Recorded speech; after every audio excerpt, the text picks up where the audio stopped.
અને પછી તેને જે ફિલ્ડમાં આગળ વધવું છે તે ફિલ્ડમાં આગળ વધી અને તેની ઇન્ટર્નશિપ લઈને ધોરણ 11 અને 12 પછી પણ કરી શકશે। એટલે જ કહે છે ને, सभी समस्याओं का होगा हल, शिक्षा से होगा एक बेहतर कल। थैंक यू जिग्ना टीचर, મને આ નવી એજ્યુકેશન પોલિસીના વિશે જાણ કરવા માટે। 2020 એટલે કે 2020 દરમિયાન નવી શિક્ષણ નીતિ 34 વર્ષ પછી આપણે 2023માં અમલમાં મૂકવા જઈ રહ્યા છીએ। ત્યારે ઘણા બધા ફેરફાર સાથે આપણે શિક્ષણમાં વધારે ઉત્તરોત્તર પ્રગતિ કરવા માટેના પ્રયાસો કરીશું અને ખરેખર આ સૌનું શ્રેય આપણા માનનીય વડાપ્રધાન શ્રી નરેન્દ્રભાઈ મોદીને આપવો જોઈએ।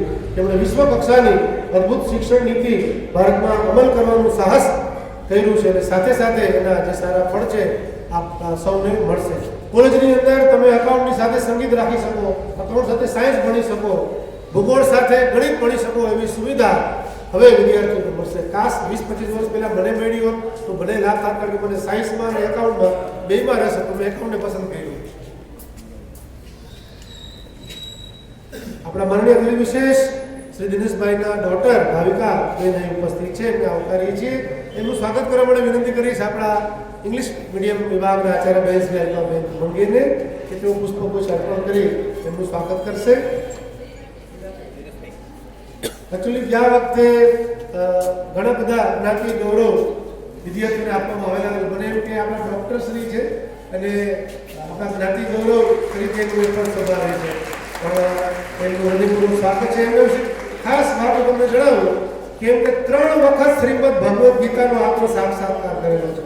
3 વખત 3 ટાઈમ પીએચડી કહી શકાય આપણે કક્ષાનું નોલેજ શ્રીમદ ભગવદ્ ગીતાનું તેઓ ધરાવે છે અને બેન આ તકે મારી વિશેષ લાગણી છે કે અમને એનો લાભ સ્કૂલને વિશેષ મળવો જોઈએ। આપણા સમયની અનુકૂળતા મુજબ અમે એકાદ સેશન અઠવાડિયામાં શ્રીમદ ભાગવત ગીતાનું શાળા કક્ષાએ જરૂર યોજીશું। બીજા વક્તા છે આપણી વચ્ચે અંગ્રેજી માધ્યમના વિદ્યાર્થીની ખાનિયા સોનાક્ષી દીપકભાઈ। આપની તાળીઓ સાથે મંચ પર આમંત્રિત કરીશ। ખાનિયા સોનાક્ષી દીપકભાઈ તેઓ પોતાના વિચારો રજૂ કરશે।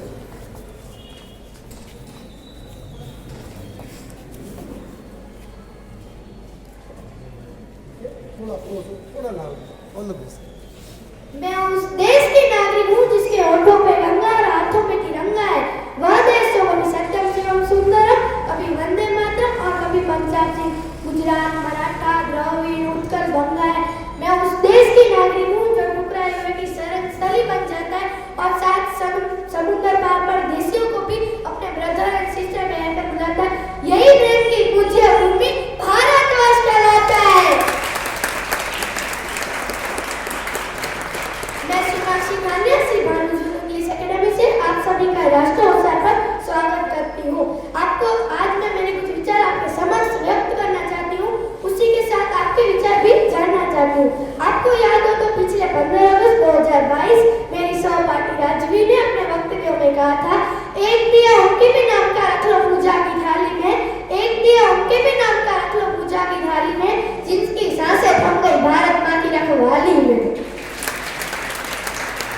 तो आप में से कितनों ने दिया जलाया हमारे शहीदों के लिए? शायद किसी ने नहीं। अगर हम सरहद पर जाकर देश को नहीं बचा सकते तो देश की सेवा करने के और भी जरिए अपने भारत के लिए कुछ कर गुजरने के लिए हर एक छोटा कदम मंजिल तक पहुंचाता है। ऐसे क्या हम सब यह कर सकते हैं? जी बिल्कुल, अगर ठान लें तो कर सकते हैं। चलो उसका एक छोटा सा उदाहरण भी दे देती हूँ। जैसे सड़क पर बुजुर्ग आदमी की मदद करते हो, वह भी एक प्रकार की देश की सेवा ही हुई। रास्ते पर कूड़ा कचरा ना फेंके, वह भी एक प्रकार की देश की सेवा ही हुई। किसी की मदद करना हमारी संस्कृति है, इस संस्कृति को बनाए रखना हमारा कर्तव्य है।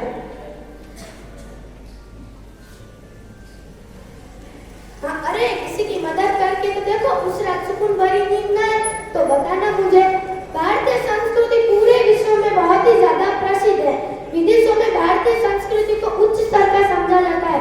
हमारे देश में प्राचीन समय में जितने भी राजा प्रजा थे उन्होंने भी हमारी भारतीय संस्कृति को बहुत ही ज्यादा सम्मान दिया था, क्योंकि हमारी भारतीय संस्कृति है ही इतनी मान। तो आप मुझे यह बताइए, आज तक हमने 1 जनवरी को सब आस पड़ोस वाले जितने भी सुख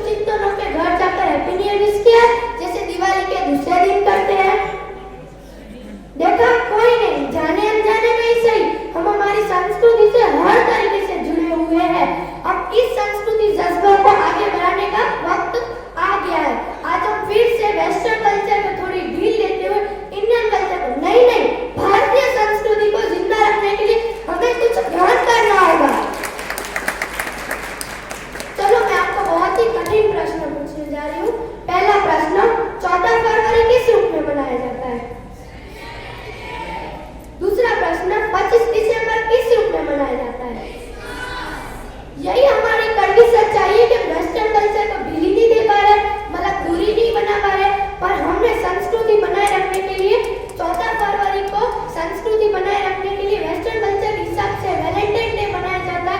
उसके बदले में हमने Shri Bhanu music English academy school में मातृ पितृ पूजन दिवस मनाया, जिसमें हमने अपने माता पिता की पूजा करके यह जाना था कि मातृदेवो भव पितृदेवो भव।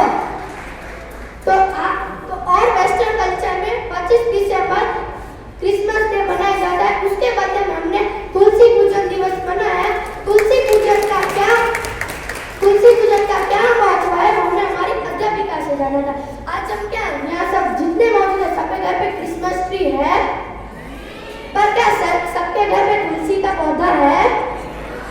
जाने अनजाने में से हम हमारी संस्कृति से नाजुकता से जुड़े हुए हैं। अब इस साल को ज्यादा मजबूत बनाने का वक्त आ गया है। हम सबको हमारी संस्कृति से जुड़े रहना होगा। अगर हमारी संस्कृति नहीं रहेगी तो हमारा अस्तित्व नहीं रहेगा। अगर भारतवर्ष का अस्तित्व नहीं रहेगा तो जो भी भारत के उत्सव, जो भी भारत के त्योहार, जो भी भारत के रीति रिवाज, इसे हमें हर्ष और उल्लास से मनाना चाहिए। हम सबको हमें हमारे संस्कारों से तो हमारी संस्कृति से इतना मजबूत बनाने का, जब भी दुनिया में संस्कारों की बड़ी भाषा लिखी जाएगी तो उन्हें हमारे देश की ही तस्वीर उनके नजर आएगी, देश की ही तस्वीर उनके नजर आएगी। तो किसी ने क्या खूब कहा है कि जब तक संस्कृति है तब तक आस है, बिना संस्कृति के मानवता का विनाश है। तो अंत में सिर्फ यही कहना चाहूंगी कि भारत माँ से जुड़े रहने के लिए भारतीय संस्कृति से जुड़े रहो। भारत माता की भारत माता की भारत माता की वंदे वंदे।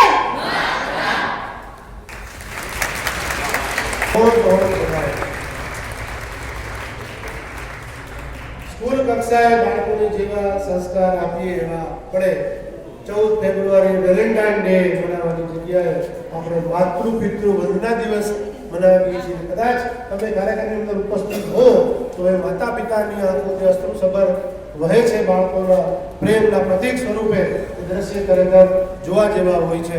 અને 25 ડિસેમ્બર આપણે સાન્તા ક્લોઝ જેવો ડાગલા બનાવીએ છીએ। થોડા શરૂઆતના સમયમાં અમે પણ એ પ્રયત્ન કર્યો હતો, પણ આપણે બીજી સંસ્કૃતિ માફક જ નથી આવતી, એટલે પછી આ વખતે અમે તુલસી પૂજન દિવસ સ્કૂલની અંદર ઉજવ્યો અને બાળકોને કંઈક નવું લાગ્યું કે આવું કેમ, આપણે શા માટે આ વૃક્ષની પૂજા કરીએ છીએ। ત્યારે એને તુલસીનું મહત્વ છે એ સમજાવવામાં આવ્યું કે એક એવું વૃક્ષ છે કે માત્ર ઘરની આગળ વાવવાથી આપણે મોક્ષ મળી જાય છે। ભારતીય સંસ્કૃતિનું જતન કરવાના પ્રયત્નો આપણે શાળા કક્ષાએ કરીએ છીએ। માધ્યમિક ઉચ્ચ માધ્યમિક વિભાગમાંથી પોતાના વિચારો મંચ ઉપર રજૂ કરશે આપ સૌની તાલીઓ સાથે જોશી નેહા જયેશભાઈ। ગૃહ વિજ્ઞાન કેન્દ્ર ખાતે તેમણે પણ વક્તૃત્વ સ્પર્ધામાં સરસ મજાનો ભાગ લીધો અને સ્કૂલ પ્રતિનિધિત્વ કર્યું હતું। આજે અંગ્રેજી માધ્યમની અંદર ધોરણ 8માં અભ્યાસ કરતા ગોરી વંશ હરેશભાઈનો પણ જન્મદિવસ છે। દર વખતે આપણે વંશનો જન્મદિવસ એ સેલિબ્રેટ કરીએ છીએ, તો ક્યાં ક્યાં આજના બર્થડે બોય ધોરણ 8ના વિદ્યાર્થી આપણે સૌ બર્થડે વિશ કરશું એમને। 26મી જાન્યુઆરીએ બાર બાર દિન ये आए बार बार दिन लेकर आए तुम जियो हजारों साल ये हमारी आरज़ू। Happy birthday to you, happy birthday to you, happy birthday dear student, happy birthday. जन्मदिवसની લાખો લાખો શુભેચ્છાઓ શુભકામનાઓ। કૃષ્ણમેં તમને એમને પુષ્પગુચ્છ અર્પણ કરી અને જન્મદિવસની શુભેચ્છાઓ પાઠવીએ। દર વખતે આપણે એમનો બર્થડે સેલિબ્રેટ કરીએ છીએ। કાર્યક્રમને આપણે આગળ વધારીશું। તમે જ આવી જાઓ ભાઈ, આવો પ્લીઝ હરેશભાઈ આવી જાઓ, ફોટો લઈ લઈએ પ્લીઝ, વેલકમ। આવી જાઓ મારી ફાધર સાથે ફોટો લઈ લઈએ। આપની તાળીઓ બાળકોને શુભેચ્છા કરવું જોઈએ।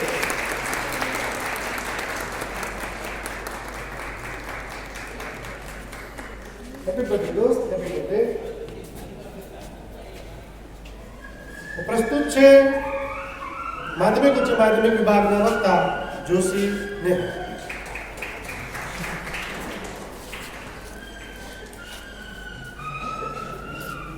आदरणीय अतिथिश्री, आदरणीय ट्रस्टीगण, माननीय शिक्षकगण तथा आदरणीय आचार्य जी, आप सभी को नेहा जोशी की ओर से जय हिंद। हम भारत वाले हैं, भारत वाले, हाँ वही भारत वाले जिनका मूल मंत्र वसुधैव कुटुंबकम है। हमारी प्रार्थनाएं सिर्फ अपने लिए नहीं होती, पूरी मानवता के लिए होती हैं। हमारी आंखें हर किसी के दुख में रोती हैं। हम कामना करते हैं कि कोई भूखा ना सोए, किसी के आंगन में बदनसीबी का साया ना हो, हमारी बहनों के सर से दुपट्टा कोई ना खींचे, हमारी जमीनें फसलों से भरी हो, धरती पर अब कहीं बारूद ना बीचे। अब मौसम चाहे कोई भी हो, अमन और चैन के बादल हमेशा बरसते रहें, नन्हे हाथों में पेंसिल और कंधों पर बसता रहे। हमारी इंसानियत बच्चों की तरह मुस्कुराए और भारतवर्ष पिता की तरह हंसता रहे। देखो हमारी ओर, पहचानो हमें, हम वही हैं जो बाण भेज के धरती से धारा निकाल दिया करते थे। हम वही हैं जो एक उंगली पर गोवर्धन पर्वत उठा लिया करते थे। अरे जनाब, हम ही थे वो दिलेर जो चक्रव्यूह में वापस लौटने की कला सीखे बगैर गए, और वो भी हम ही थे जिनके फेंके हुए पत्थर भी पानी में तैर गए। हम मारना भी जानते हैं और बचाना भी। हमने दुश्मनों के लिए बड़े बड़े फाइटर जेट बनाए, संगीनें बनाई, और जब जिंदगी की सांस टूटने लगी तो हम ही थे वो जिन्होंने सबसे पहले वैक्सीन बनाई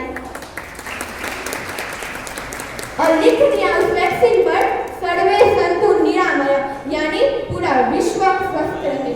हम जाबाज हैं, उजियाले हैं, आंधियों से खेले हैं, बिजलियों में पाले हैं, शांति का सवेरा है हम, इंसानियत के उजाले हैं, जरा पहचानो हमें, हम भारत वाले हैं।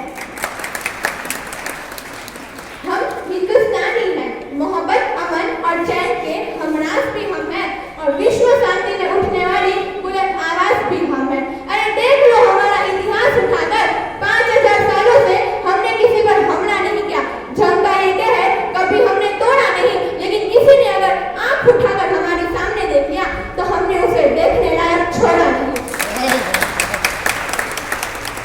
दोस्तों के लिए स्वागत का गीत है हम, और दुश्मनों के लिए मुंह तोड़ जवाब भी हम ही अहिंसा है, इनकलाब भी हम ही राणा प्रताप है और गौतम बुद्ध भी हम ही।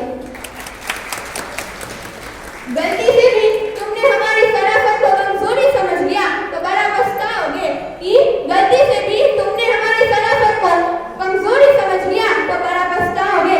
बांसुरी बजाने वाली उंगलियों ने सुदर्शन चक्र उठा लिया तो कहां जाओगे। विज्ञान कहता है नहीं सह सकता कोई इंसान शून्य से नीचे और 50 से ऊपर का तापमान। शून्य से नीचे चटक जाती है हड्डियां और 50 से ऊपर पिघल जाती है मांसपेशियां। तो फिर कौन है वो लोग जो सियाचिन के ग्लेशियर पर -30 डिग्री में तिरंगे की तार कस रहे हैं? अरे कौन है वो लोग जो बाघमेर के रेगिस्तानों में 52 डिग्री में हंसते हंसते ठहाके मार रहे हैं? ऐसी शाबाशियां हर मास के पुत्रों में कहा, उनके लिए तो कोई यक्ष या देवदूत चाहिए। फौजी खुदा के भेजे हुए फरिश्ते हैं जनाब, कोई और सबूत चाहिए। आजादी ऐसे ही थोड़ी मिल गई हमें आजादी। हजारों गोलियां चल गई, करोड़ों कोड़े बरस गए। भारत माँ के लाडले कभी लाहौर की सेंट्रल जेल में बर्फ की सीढ़ियों पर लेटाए गए, तो कभी काला पानी में एक एक बूंद पानी को तरस गए। न जाने कितनों ने अपनी जान की बाजी लगा ली और कितनों ने बड़ी जवानी में अपनी लाश बिछा दी। ऐसे ही थोड़ी मिल गई हमें आजादी। ये जो 26 जनवरी है ना, यहाँ तक पहुँचने का रास्ता 23 मार्च से होकर गुजरता है। वही 23 मार्च जब अंग्रेजों ने भगत सिंह, सुखदेव और राजगुरु को फांसी दी थी। ये 26 जनवरी 27वीं फरवरी की कुर्बानी का सिला है। वही 27वीं फरवरी जब चंद्रशेखर आजाद ने आल्फ्रेड पार्क में आखिरी गोली अपने मस्तक पर उतारी थी। ये 26 जनवरी 30 अक्टूबर के बाद नसीब हुई है। वही 30 अक्टूबर जब लाला लाजपत राय की पूरी हड्डियों को अंग्रेजों की लाठियों ने बड़क बड़क कर तोड़ दिया था। आंखें भीग रही है ना, तो रोकिए उन्हें और कहिए उन्हें कि आज उदासी का नहीं, उत्सव का त्योहार है। आज हम ढोल बजाएंगे, जश्न मनाएंगे। जो घर लौट कर वापस नहीं आए, आज हम उनके बारे में याद करेंगे। ब्रिटेन के प्राइम मिनिस्टर विंस्टन चर्चिल ने एक बार कहा था कि जब वे भारत को आजाद करेंगे तो भारत बर्बाद हो जाएगा, भारत भूख से तड़प तड़प कर मर जाएगा। वो बात हमें बुरी तो लगी, पर हमने तब उसका जवाब नहीं दिया, क्योंकि हमने वो काम वक्त को सौंप रखा था और वक्त ने भी हमें मायूस नहीं किया।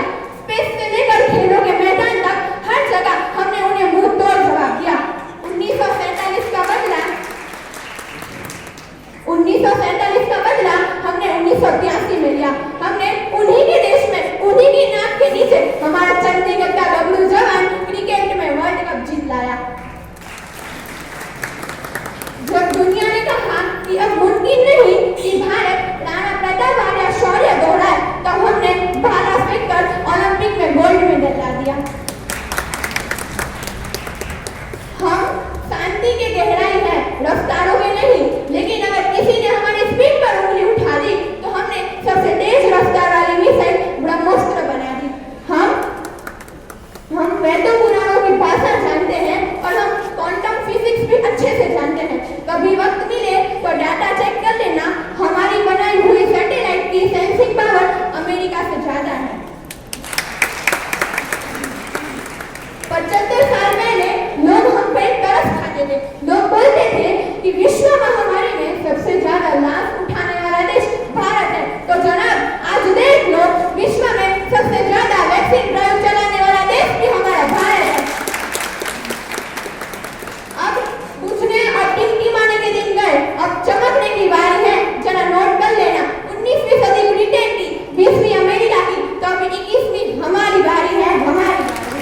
जय हिंद। ભારતનું રાજ છે, ઋષિ સુનક તેના વડાપ્રધાન છે બ્રિટનના।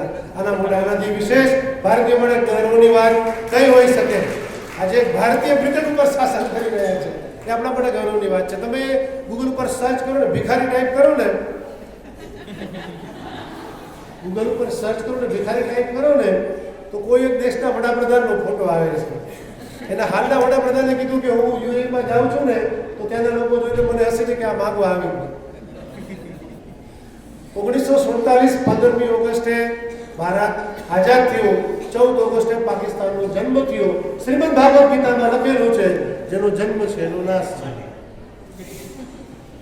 તો ભારત તો સ્વતંત્ર થયું અને આજે ભારત ઘણું બધું આગળ છે। એટલે એ આપણા દુશ્મન દેશના વડાપ્રધાને એવો આરોપ મૂક્યો કે ભાઈ ગૂગલની અંદર જે ગૂગલના જે સીઈઓ છે એ સુંદર પિચાઈ ભારતીય છે, એટલે એવું ગોઠવેલું છે, જેના કારણે તમે ભિખારી લખો છો એટલે અમારા દેશના વડાપ્રધાન આવે છે। આ ભારતની સાજિશ છે। તો આપણા ભારતીય નેતાશ્રીએ જવાબ આપ્યો કે ખાલી ગૂગલના સીઈઓ ભારતના નેતા નથી, વર્લ્ડની સૌથી મોટી કંપની માઇક્રોસોફ્ટના સીઈઓ પણ સત્યનારાયણ નાડેલા ભારતીય છે। સમગ્ર વિશ્વમાં ઘઉંના ઉત્પાદનમાં બીજો નંબર, કપાસના ઉત્પાદનમાં ત્રીજો નંબર, શેરડીના ઉત્પાદનમાં ચોથો નંબર ધરાવતો આપણો દેશ આ ભારત આજે આજુબાજુના તમામ દેશોની અંદર હાલત બહુ ખસ્તા છે, બધા દેશ દિવાળિયા થઈ ગયા છે, તેમ છતાં સક્ષમ અને સદ્ધર છે। તો આ દુઆ કરી આપણી અત્યારની સરકારને, એ નાગરિકોને કે જેને લોકશાહી એટલે કે પ્રજાતંત્રનો ઉપયોગ કરીને યોગ્ય વ્યક્તિને યોગ્ય જગ્યાએ બેસાડેલા છે। કાર્યક્રમને આગળ વધારતા હું વિનંતી કરીશ આપણા આજના કાર્યક્રમના અતિથિ વિશેષ શાળા સમિતિના સભ્ય કે જેઓ આપણી સાથે ઘણા બધા વર્ષોથી જોડાયેલા છે, એક ટૂંકો પરિચય હું આપી દઉં શ્રી દિનેશભાઈનો। શ્રેષ્ઠ હાઈસ્કૂલની અંદર એમણે ધોરણ 10 સુધીનો અભ્યાસ કરેલો। આપણી શાળાના શિક્ષક શ્રી ઠાકર સાહેબને તેઓ વિદ્યાર્થી રહી ચૂક્યા છે, જે સમયે ઠાકર સાહેબ આપણી સ્કૂલની અંદર વ્યાયામ જેવો વિષય ભણાવતા છે। ઘણા બધા સિનિયર વિદ્યાર્થીઓ આપણી સમક્ષ ઉપસ્થિત છે, આમંત્રિત છે, તો પણ બધા ઠાકર સાહેબ પાસે ભણી ગયા છે। દિનેશભાઈનું શિક્ષણ જીવન શિક્ષણ છે, એમણે જે પોતાના અનુભવોને જીવન દ્વારા શીખવું છે, એના દ્વારા જ એણે પોતાને એક સફળ ઉદ્યોગપતિ તરીકે સમાજમાં સ્થાપિત કર્યા છે। અત્યારે જે કંઈ રિનોવેશન રીડેવલપમેન્ટ શાળા કક્ષામાં આપણે જોઈએ છીએ, એમાં એમનો અતિશય ખૂબ જ સહકાર છે। એમનું એટલું નોલેજ છે કે જનરલી એક એન્જિનિયર છે પણ ક્યારેક મૂંઝાઈ જાય કે ભાઈ આ વસ્તુ કેવી રીતે થશે ને કેવી રીતે બનશે, એટલી હદે કન્સ્ટ્રક્શન ફિલ્ડની અંદર જુદી જુદી વસ્તુઓનો એમનો બહોળો અનુભવ છે। શ્રી દિનેશભાઈનો અનુભવ અને શ્રી કાંતિભાઈ નામાની સૂઝબૂઝ થકી આપણી સ્કૂલમાં ઘણું બધું રિકન્સ્ટ્રક્શન કર્યું છે અને હજી પણ આપણે આગળ ઉપર કરતા રહીશું। તો હૃદયપૂર્વક આપણે મંચ ઉપર પોતાના અસીમ વચનો આપવા માટે બોલાવશું. આપ સૌની તાળીઓ સાથે આપણા આજના કાર્યક્રમના અતિથિ વિશેષ શ્રી દિનેશભાઈ લક્ષ્મીદાસભાઈ માઉ આપનું સ્વાગત.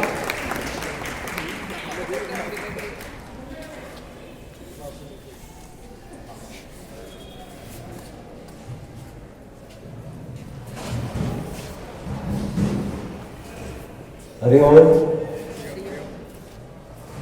આદરણીય ટ્રસ્ટીશ્રીઓ, આમંત્રિત મહેમાનો, શિક્ષકો, આચાર્યશ્રીઓ, મારા સાથી મિત્રો અને મારા વાલા વિદ્યાર્થીઓ, આજે આપણે પ્રજાસત્તાક દિવસના 73 વર્ષ પૂરા કરી અને 74મો પ્રજાસત્તાક પર્વ ઉજવી રહ્યા છીએ. તો આજે આપણે આપણા બંધારણ વિશે થોડુંક રસપ્રદ જાણીએ. આપણું બંધારણ દુનિયાનું સૌથી લાંબુ બંધારણ છે. જે બંધારણ લખવામાં પ્રેમ બિહારી અને નારાયણ રાયજદાએ આપણું બંધારણ લખ્યું છે, જેની ઓરિજિનલ પ્રત આજે પણ આપણા સંસદમાં રાખવામાં આવેલ છે.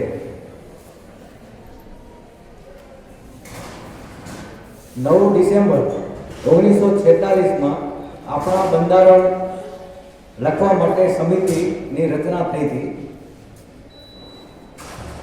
26 નવેમ્બર 1950માં આપણું બંધારણનો ડ્રાફ્ટ તૈયાર થઈ ગયો હતો.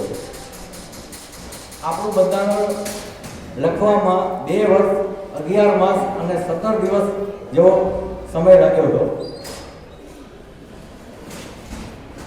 આપણા બંધારણમાં 24 જાન્યુઆરી 1950માં 284 લોકોએ પોતાના હસ્તાક્ષર કર્યા હતા. તેમાં જવાહરલાલ નહેરુ પ્રથમ હસ્તાક્ષર જવાહરલાલ નહેરુએ કર્યા હતા. આપણું બંધારણ રશિયા, જાપાન, જર્મની, અમેરિકા જેવા બંધારણના સારા તત્વો લઈ અને બંધારણ બનાવવામાં આવ્યો હતો. આપણે પ્રશ્ન થશે કે આપણે 26મી જાન્યુઆરીએ પ્રજાસત્તાક દિવસ શા માટે ઉજવીએ? તો એ પણ જાણવા જેવું છે કે 1930 26 જાન્યુઆરીના દિવસે આપણું સંપૂર્ણ સ્વરાજ્યનો ઠરાવ પસાર કરવામાં આવ્યો હતો. એટલે આપણે 26 જાન્યુઆરીનો દિવસ નક્કી કરવામાં આવ્યો. એટલે આપણે 26મી જાન્યુઆરીએ ઉજવીએ છીએ. 15 ઓગસ્ટ તો આપણે આઝાદી મળી એટલે 15 ઓગસ્ટ દિવસ હતો, પણ 26 જાન્યુઆરી 1930માં જ આપણો ઠરાવ પસાર થયો હતો સંપૂર્ણ સ્વરાજ્યનો. એટલે આપણે 26 તારીખ પસંદ કરી અને 26 જાન્યુઆરીનો પર્વ 26 તારીખે ઉજવીએ છીએ, પ્રજાસત્તાક દિવસ.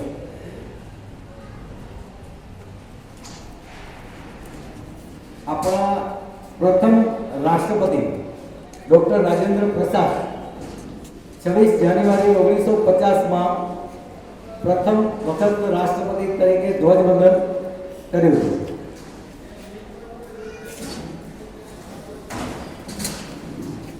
આપણી શાળામાં છેલ્લા 3 વર્ષથી એનસીસી ની પ્રવૃત્તિ ચાલુ છે. એનસીસી ના વિદ્યાર્થી આરડીસીમાં સફળ થાય તો તેઓને દિલ્હી પરેડમાં ભાગ લેવા મળે છે અને તેઓને બીજા દિવસે એટલે કે 27મી જાન્યુઆરીએ રાષ્ટ્રપતિ સાથે ભોજન કરવાનો પણ અવસર મળે છે. હાલ વર્તમાન સમયમાં આપણા બંધારણમાં ઘણા બધા સુધારા પણ અવકાશ છે. હું આશા રાખું છું કે આપણે આપણા બંધારણના હકો કરતા આપણી ફરજોમાં સ્થાન આપીએ અને આપણા ભારતને વિશ્વની ત્રીજી મહાસત્તા બનાવવામાં સફળ થઈએ. આપણા બંધારણના પિતા તરીકે ડોક્ટર આંબેડકરને કહેવામાં આવે છે કે બંધારણના પિતા છે. जय हिंद, जय भारत, जय जय गरीब गुजरात, भारत माता की जय। अस्तु।